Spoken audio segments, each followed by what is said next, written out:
महाराष्ट्र जमीन महसूल संहिता 1966 मध्ये शासकीय जमिनीसंदर्भामध्ये जिल्हाधिकारी यांना कोणकोणते अधिकार आहेत हे आपण थोडक्यात जाणून घेऊ.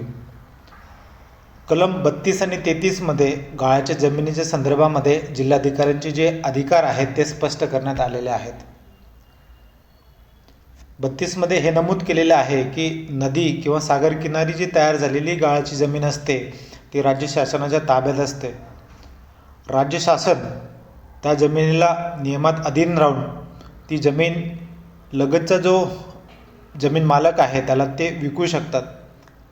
लगतचा जमीन मालकाने त्याची जमीन जर का गहाण ठेवलेली असेल तो जो गहाणदार आहे तर त्याला जमीन विकत घेण्याचा अधिकार असतो.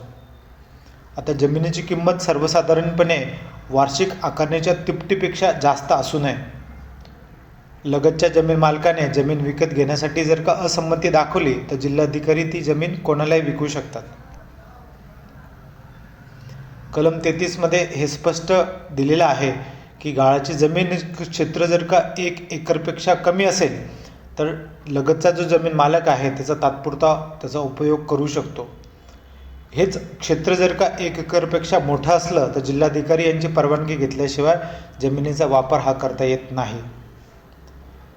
त्यानंतर जिल्हाधिकाऱ्यांचा जो दुसरा अधिकार आहे तर तो म्हणजे जमिनीचा वापरामध्ये जर का बदल करायचा असेल, म्हणजे आपली जी खाजगी जी शेती आहे त्या शेतीपासून जर का बिनशेतीमध्ये जर का रूपांतर करायचं असेल तर या संदर्भामध्ये जिल्हाधिकारी किंवा भूमापन अधिकारी यांची परवानगी आपल्याला घ्यावी लागते.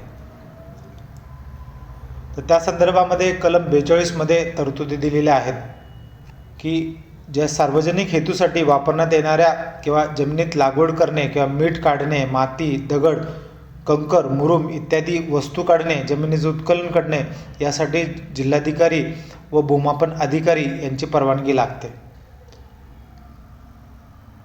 आपल्याकडे जर का जी शेती असेल त्याचा जर का बिनशेती प्रयोजनासाठी त्याचा उपयोग करायचा असेल तर त्या संदर्भात देखील जिल्हाधिकारी यांची परवानगी लागते. आता सर्वसाधारणपणे परवानगी देत असताना अटी आणि शर्ती ह्या लादल्या जातात. कलम 44 मध्ये परवानगीची जी कार्यपद्धती आहे ती दिलेली आहे. तर शक्यतोवर जे अर्जदार असतात ते जमीनधारक असतात की त्यांना अशा वेगवेगळ्या वेळी ते अर्ज करत असतात जिल्हाधिकाऱ्यांकडे.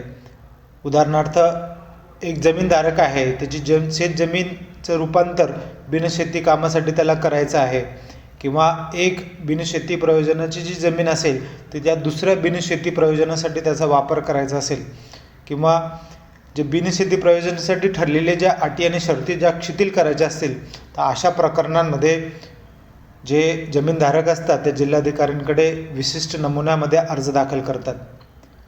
या संदर्भामध्ये अर्ज आला की जिल्हाधिकारी कार्यालय 7 दिवसाच्या आत त्याला पोच देते आणि आवश्यक चौकशी करून परवानगी देणे किंवा नाकारणे ही प्रक्रिया 90 दिवसाच्या आत ही पूर्ण करावी लागते.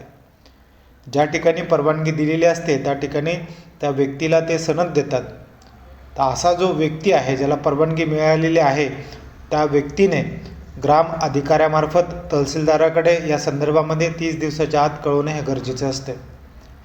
आता काही ठिकाणी ही परवानगी ही नाकारण्यात येते. म्हणजे उदाहरणार्थ जिथे सार्वजनिक आरोग्य, सुरक्षितता, सोयी किंवा शहराचा जो योजनाबद्ध विकास आहे त्याला जर का ही परवानगीमुळे जर का काही आड येत असेल तर या संदर्भातली जी परवानगी आहे ती नाकारण्यात येत असते. कलम 45 मध्ये एखाद्या व्यक्तीने परवानगीशिवाय जर का वापरात बदल केलेला असला तर त्या संदर्भामध्ये त्याला काय शिक्षा होऊ शकते याचं स्पष्टीकरण करण्यात आलेलं आहे. म्हणजे त्याने जर का परवानगीशिवाय वापरात बदल केलेला असला तर जिल्हाधिकारी त्याच्याकडून नियमानुसार दंडाची रक्कम वसूल करतात आणि बिनशेतीची आकारणीची रक्कम देखील त्याच्याकडून वसूल करतात आणि जो वापरात बदल केलेला आहे तो रद्द करून जमीन पूर्वस्थितीत आणण्याचा तो आदेश देतात. आता जिथे बिनशेती परवानगी दिल्यानुसार अटी आणि शर्तीचं जर का पालन केलं नाही तिथे देखील जिल्हाधिकारी दंड आकारू शकतात. आता या संदर्भामध्ये जे काही दंड आकारला जातो या संदर्भामध्ये राज्य शासनाला या अटींमधून सूट देण्याचा अधिकार आहे.